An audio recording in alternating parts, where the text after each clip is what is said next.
ಅಧ್ಯಕ್ಷತೆಯನ್ನು ವಹಿಸಿಕೊಂಡಿರುವ ಹಿರಿಯರಾದ ಮತ್ತು ಈ ವಿಶ್ವವಿದ್ಯಾಲಯದ ಉಪಕುಲಪತಿಗಳಾದ doctor B K Ravi sir ಅವರೇ ಮತ್ತು ಕಾರ್ಯಕ್ರಮವನ್ನು ಉದ್ಘಾಟಿಸಿದ ಕೋಲಾರದ ನೆಲದ ಕುರಿತು ಅಗಾಧವಾದಂತಹ ತಿಳುವಳಿಕೆ ಇರುವ, ಮುಖ್ಯವಾಗಿ ಇಲ್ಲಿನ ಚಳವಳಿ ಮತ್ತು ಪತ್ರಿಕೋದ್ಯಮ, ಕೃಷಿ ಮತ್ತು ಇಲ್ಲಿನ ಸಾಹಿತ್ಯದ ಬಗ್ಗೆ ತಿಳುವಳಿಕೆ ಇರುವ ಪ್ರಭಾಕರ್ ಸರ್ ಅವರೇ ಹಾಗೂ ಇದೇ ನೆಲದವರಾದ ಮತ್ತು ನಮ್ಮೆಲ್ಲರ ಪ್ರೀತಿಯ ಹಿರಿಯರಾದ ಲಕ್ಷ್ಮೀಪತಿ ಕೋಲಾರ್ ಸರ್ ಅವರೇ, GN ಮೋಹನ್ ಸರ್ ಅವರೇ, ಶರೀಫಾ ಮೇಡಮ್ ಅವರೇ ಹಾಗೂ ವೇದಿಕೆ ಮೇಲಿರುವ ಎಲ್ಲ ಸಿಂಡಿಕೇಟ್ ಸದಸ್ಯರುಗಳೇ, ಅಕಾಡೆಮಿಕ್ ಕೌನ್ಸಿಲ್ನ ಸದಸ್ಯರುಗಳೇ, ಎಲ್ಲ ಹಿರಿಯರುಗಳೇ ಹಾಗೂ ಮಾಧ್ಯಮದ ಕ್ಷೇತ್ರದಿಂದ ಬಂದಂತಹ ಹಿರಿಯರೇ, ಗಣ್ಯರೇ ಮತ್ತು ಕಾರ್ಯಕ್ರಮದ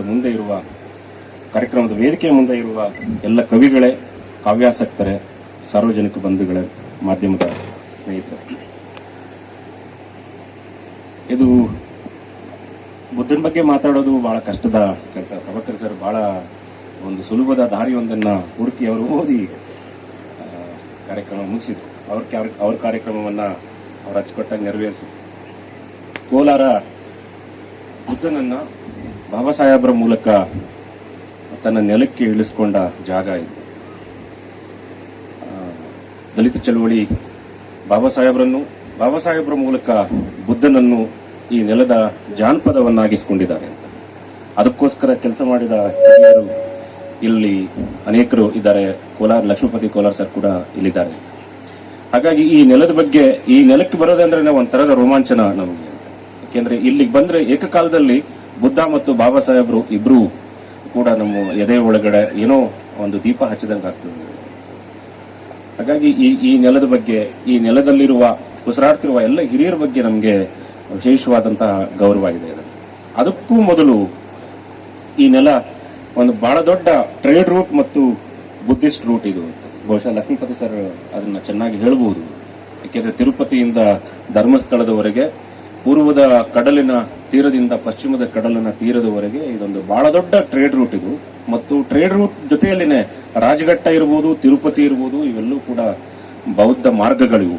ಬೌದ್ಧ ಭಿಕ್ಷುಗಳು ಪಶ್ಚಿಮದಿಂದ ಪೂರ್ವಕ್ಕೂ, ಪೂರ್ವದಿಂದ ಪಶ್ಚಿಮಕ್ಕೂ ಓಡಾಡ್ತಾ ಇದ್ದ ಜಾಗ ಇದು. ಹಾಗಾಗಿ ಇದಕ್ಕೆ ಬಹಳ ದೊಡ್ಡ 2,500-3,000 ವರ್ಷಗಳ ಇತಿಹಾಸ ಇದೆ ಈ ನೆಲಕ್ಕೆ ಅಂತ. ಬುದ್ಧನ ನಂತರ ಇಲ್ಲಿ ಬಿಕ್ಕುಗಳು ಅನೇಕರು, ಬಹುಶಃ ಅಸಂಖ್ಯಾತ ಬಿಕ್ಕುಗಳು ಈ ನೆಲದಲ್ಲಿ ಓಡಾಡಿದ್ದಿರಬಹುದು. ಈ ನೆಲವೇ ಬುದ್ಧನಿಗೆ ತನ್ನ ಅಭಿಮಾನವನ್ನ ಮತ್ತು ತನ್ನ ನಮನಗಳನ್ನ ಈ ಕ್ಷಣದವರೆಗೂ ಸಲ್ಲಿಸ್ತಾನೆ ಇದೆ. ಹಾಗಾಗಿ ನಾನು ಬುದ್ಧ ನಮನವನ್ನ ಸಲ್ಲಿಸುವ ಅಗತ್ಯ ಇಲ್ಲ ಅಂತೇಳಿ ಭಾವಿಸಿ ಕರ್ತವ್ಯಕ್ಕಾಗಿ ಕೆಲವು ಮಾತುಗಳನ್ನ ಆಡಲೇಬೇಕಾಗಿದೆ. ಬುದ್ಧನನ್ನ ಮಾತಾಡೋದಕ್ಕೆ ಆಗೋದಿಲ್ಲ. ಯಾಕೆಂದ್ರೆ ಬುದ್ಧ ಅಂದ್ರೆ ಸೈಲೆನ್ಸ್ ಅದು. ಆಗಲೇ ನಿರೂಪಕರು ಹೇಳ್ತಾ ಇದ್ರು, ಅತ್ತ ದೀಪ ಭವ ಅಂತ. ಅಂದ್ರೆ ನಿನಗೆ ನೀನೇ ಬೆಳಕು. ಹಾಗಾಗಿ ವ್ಯಕ್ತಿಯ ಒಳಗೆ ಅರಿವನ್ನ, ವ್ಯಕ್ತಿಯ ಒಳಗೆ ಬೆಳಕನ್ನ ಹುಟ್ಟಿಸುವ ಒಂದು ಕ್ರಿಯೆಯೇ ಬೌದ್ಧವಾದ. ಅದಕ್ಕಿಂತ ಬಹಳ ದೊಡ್ಡದು ಏನಲ್ಲ. ವ್ಯಕ್ತಿಯ ಒಳಗೆ ಒಂದು ಬೆಳಕನ್ನ ಹುಟ್ಟಿಸುವ ಕ್ರಿಯೆ ಮತ್ತು ತತ್ವ, ಅದು ಬೌದ್ಧವಾದ. ಆ ವಾದವನ್ನ ಜಗತ್ತಿಗೆ ಕೊಟ್ಟವನು ಬುದ್ಧ. 2,500 ವರ್ಷಗಳ ಹಿಂದೆ ಇಂದ್ರ ಸಂಸ್ಕೃತಿಯ ಎದುರಿಗೆ ಬೌದ್ಧ ಸಂಸ್ಕೃತಿಯನ್ನ ಕಟ್ಟಿದ ಅನೇಕ ಮಹನೀಯರಲ್ಲಿ ಬುದ್ಧ ಮೊದಲಿಗರು. ಹಾಗಾಗಿ ಬುದ್ಧ ಸಂಸ್ಕೃತಿ ಎನ್ನುವುದು ಬುದ್ಧನಿಂದ ಪ್ರಾರಂಭ ಆದರೂ ಕೂಡ ಅನೇಕರು ಆ ಬೌದ್ಧ ಸಂಸ್ಕೃತಿಯನ್ನ ಜಗತ್ತಿಗೆ ಪರಿಚಯಿಸಿದ್ದಾರೆ. ಏಷ್ಯಾದ ಬೆಳಕಲ್ಲ ಬುದ್ಧ, ಇದು ಮಾನವನ ಬೆಳಕು. ಹಾಗಾಗಿ ಮನುಷ್ಯ ಲೋಕ ಸುಮಾರು 25-30 ಲಕ್ಷ ವರ್ಷಗಳಲ್ಲಿ ಕಂಡುಕೊಂಡಂತಹ ಅತ್ಯಂತ ಅದ್ಭುತವಾದಂತಹ ಶಕ್ತಿ ಮತ್ತು ಮನುಷ್ಯ ಮುಟ್ಟಬಹುದಾದಂತಹ ಪೀಕ್ ಅಂತ ಏನಾದರೂ ಇದ್ರೆ ಅದು ನನ್ನ ಪ್ರಕಾರ ಬುದ್ಧ ಆಗುತ್ತೆ. ಹಾಗಾಗಿ ಬುದ್ಧನ ಸ್ಥಾನವನ್ನ, ಬುದ್ಧ ತಲುಪಿದಂತಹ ಎತ್ತರವನ್ನ ಬಹುಶಃ ಈವರೆಗೂ ಯಾರೂ ತಲುಪಲಿಕ್ಕೆ ಆಗಲಿಲ್ಲ. ಬುದ್ಧ ಜಗತ್ತಿನ ಆದಿ ವಿಜ್ಞಾನಿ, ಬಹಳ ದೊಡ್ಡ ವಿಜ್ಞಾನಿ ಮತ್ತು ಬಹಳ ದೊಡ್ಡ ಸಂತ ಮತ್ತು ಬಹಳ ದೊಡ್ಡ ದಾರ್ಶನಿಕ. ಈ ಮೂರರ ಸಿಂಥಸಿಸ್ ಅವನು. ವಿಜ್ಞಾನವನ್ನು ಮುಖ್ಯವಾಗಿ ಅಧಿಕಾರ ಕೇಂದ್ರದ ಮೂಲಕ ನಾವು ನಿರ್ವಚನೆ ಮಾಡ್ತೀವಿ ನಾವು ಅಂತ. 3 ಮುಖ್ಯವಾದಂತಹ ವಿಚಾರಗಳನ್ನ ನಾವು ಮರಿಬಾರದು ಅಂತ. ಒಂದು ಅಧಿಕಾರ, ಇನ್ನೊಂದು ಸತ್ಯ, ಇನ್ನೊಂದು ಸಬ್ಲೈಮ್ ಅಥವಾ ಏನಂತ ಸಬ್ಲೈಮ್ಗೆ ಭವ್ಯತೆ ಅಂತೇಳಿ ಕರೀತಾರೆ. ಹಾಗಾಗಿ ವಿಜ್ಞಾನಿಗಳು ಅನೇಕರು ಆಗಿದ್ದಾರೆ ಅಂತ. ಹಾಗಾಗಿ ವಿಜ್ಞಾನದ ಮೂಲಕವೇ ಅಧಿಕಾರವೂ ಬರ್ತದೆ ಅದು ಅಂತ. ಸತ್ಯವು ಕೆಲವು ಸಾರಿ ಅಧಿಕಾರದ ಮೂಲಕ ಎಸ್ಟಾಬ್ಲಿಷ್ ಆಗ್ತಿರ್ತದೆ, ಆದರೆ ಅನೇಕ ಸಾರಿ ಅಧಿಕಾರದ ಕುರಿತು ಸಂದೇಹಗಳು ಕೂಡ ಏರ್ಪಡ್ತಿರ್ತವೆ ಅಂತ. ಎರಡನೇದಾಗಿ ಸತ್ಯದ ಮಾರ್ಗ ಅದು ಅಂತ. ಸತ್ಯದ ಮಾರ್ಗದಲ್ಲೂ ಕೂಡ ಅನೇಕ ಕಾವ್ಯ ಅನ್ನುವುದು ಎರಡನೇ ಮಾದರಿ ಎತ್ತದು ಅಂತ. ವಿಜ್ಞಾನದ ನಂತರ ಕಾವ್ಯದ ದಾರಿ ಇದು, ಕಥನದ ಮಾದರಿ ಇದು ಅಂತ. ಹಾಗಾಗಿ ಟ್ಯಾಗೋರ್ ಇರ್ಬೋದು, ರೂಮಿ ಇರ್ಬೋದು, ತಕ್ಷಣಕ್ಕೆ ನಮ್ಗೆ ನೆನಪಾಗೋದು ಅವರು ಕವಿಗಳು. ಮಹಾಭಾರತದ ವ್ಯಾಸರು, ವಾಲ್ಮೀಕಿ ಇವರೆಲ್ಲರೂ ಕೂಡ ಈ ಮಾರ್ಗದವರು. ಮೂರನೇ ಮಾರ್ಗದವರು ಸಬ್ಲೈಮ್ ಅಂತ ಏನ್ ಕರಿತೀವಿ, ಈ ಮೂರನೇ ಮಾರ್ಗದವರೇ ಬುದ್ಧ, ಮಹಾವೀರ, ಜೀಸಸ್, ಪ್ರವಾದಿ. ಇವು ಪ್ರವಾದಿಗಳ ಮಾರ್ಗ ಇದು ಅಂತ. ಸಬ್ಲೈಮ್ ಇದು. ಈ ಮೂರರ ಸಿಂಥಸಿಸ್ ಬುದ್ಧ ಅದು. ಈ ಮೂರು ಇದ್ವು ಆತನ ಒಳಗಡೆ. ಹಾಗಾಗಿ ಒಬ್ಬ ಸಂತ, ಒಬ್ಬ ಕವಿ ಮತ್ತು ಒಬ್ಬ ವಿಜ್ಞಾನಿ, ಈ ಮೂರು ಒಟ್ಟುಗೂಡಿದಂತಹ ವ್ಯಕ್ತಿತ್ವಗಳು ಜಗತ್ತಿನೊಳಗಡೆ ಬುದ್ಧನ ನಂತರ ಇಲ್ಲ. ಬಹುಶಃ ಬುದ್ಧನಿಗಿಂತ ಮೊದಲು ಇರಲಿಲ್ಲ, ಮುಂದೆ ಗೊತ್ತಿಲ್ಲ ನನಗೆ. ಈ ಮೂರೂ ವ್ಯಕ್ತಿತ್ವಗಳು ಒಂದು ವ್ಯಕ್ತಿಯಾಗಿ ಜಗತ್ತಿನೊಳಗಡೆ ಉದ್ಭವಿಸಿ 2,500 ವರ್ಷಗಳು ಅದು ಅಂತ. ಹಾಗಾಗಿ ಬುದ್ಧ ಮತ್ತು ಬೌದ್ಧರು ಮುಖ್ಯವಾಗಿ ಸಂಗೀತ ಮತ್ತು ನೃತ್ಯಗಳ ವಿರುದ್ಧವಾಗಿದ್ರು. ಪೈಗಂಬರ್ಗಿಂತ ಮೊದಲೇನೆ ಸಂಗೀತ ಮತ್ತು ನೃತ್ಯದ ಬಗ್ಗೆ ತಕರಾರುಗಳು ಇದ್ವು ಅಂತ. ಯಾಕೆಂದ್ರೆ ಒಬ್ಬ ಭಿಕ್ಷುವಿಗೆ ಬಹಳ ಸುಲಭಕ್ಕೆ ಡೈವರ್ಷನ್ ಏನಾದ್ರೂ ಸಾಧ್ಯ ಆಗೋದಾದ್ರೆ ಅದು ಇದು ಸಂಗೀತದಿಂದ ಮತ್ತು ನೃತ್ಯದಿಂದ ಅಂತ ಹೇಳಿ ಅವರು ನಂಬಿಕೊಂಡಿದ್ರು. ಹಾಗಾಗಿ ಸ್ವತಃ ಬುದ್ಧನೇ ಅದರ ಕುರಿತು ಒಂದಷ್ಟು ರಿಸರ್ವೇಶನ್ ಅನ್ನ ಹೊಂದಿದ್ದ. ಆದ್ರೆ ಕಾವ್ಯದ ಬಗ್ಗೆ, ಕಾವ್ಯದ ಮಾರ್ಗದ ಬಗ್ಗೆ, ಕಾವ್ಯದ ತತ್ವದ ಬಗ್ಗೆ ಬುದ್ಧನಿಗೆ ಅಪಾರವಾದಂತಹ ಗೌರವ ಇತ್ತು. ಯಾಕೆಂದ್ರೆ ಬುದ್ಧನ ಭಾಷೆಯೇ ಅದು ಕಾಂತ ಸಂಹಿತೆಯ ಭಾಷೆ ಅದು ಅಂತ. ಅಂದ್ರೆ ಇಬ್ರು ಲವರ್ಗಳು ಮಾತಾಡುವಾಗ ಬಳಸುವಂತಹ ಭಾಷೆ ಅದು ಅಂತ. ಕಾಂತ ಸಂಹಿತೆ, ಗಂಡ ಹೆಂಡತಿ ಮಾತಾಡ್ದಂಗೆ ಅದು ಅಂತ. ಹಾಗಾಗಿ ಆ ತರದ ಭಾಷೆ ಕಾವ್ಯದ ಭಾಷೆ ಅದು ಅಂತ.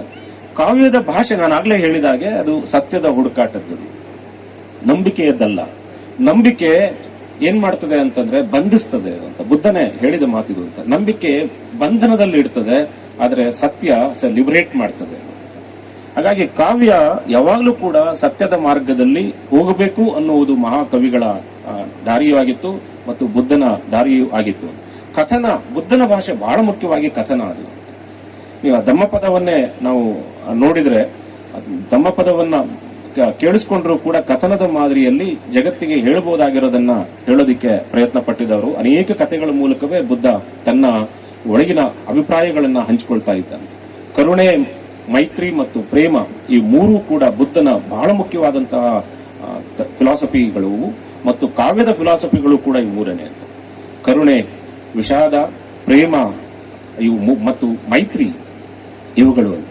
ಮಹಾನಿಷಾದ ಅಂತೇಳಿ ವಾಲ್ಮೀಕಿ ಹೇಳಿದಾಗ ಅದರ ಹಿಂದೆ ಕೆಲಸ ಮಾಡಿದ ಇದೇ ತತ್ವವೇ ಅಂತ. ಮಹಾನಿಷಾದ ಅಂತ, ಕೊಲ್ಲಬೇಡ ಅಂತ, ಕೊಲ್ಲಬೇಡ ನೀನು.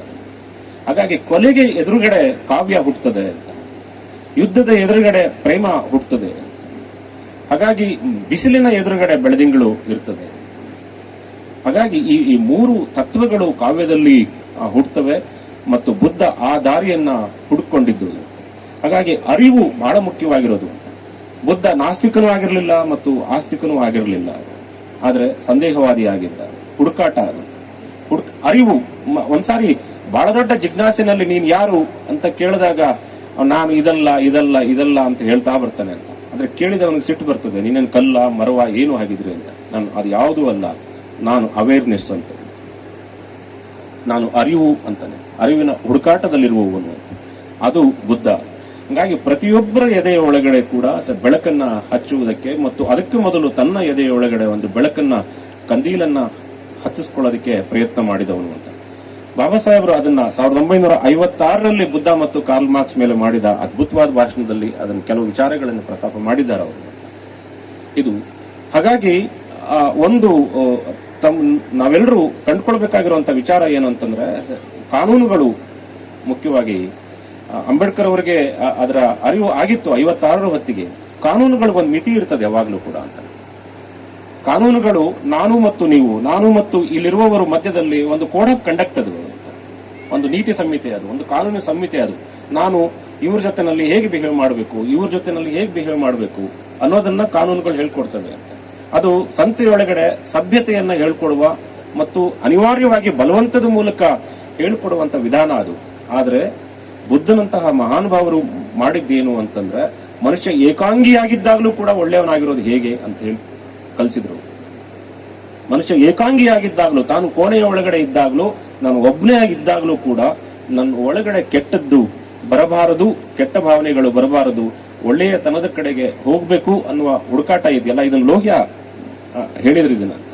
ಅಂದ್ರೆ ಮನುಷ್ಯ ಏಕಾಂಗಿಯಾಗಿದ್ದಾಗಲೂ ಒಳ್ಳೆಯವನಾಗಿರ್ಬೇಕು.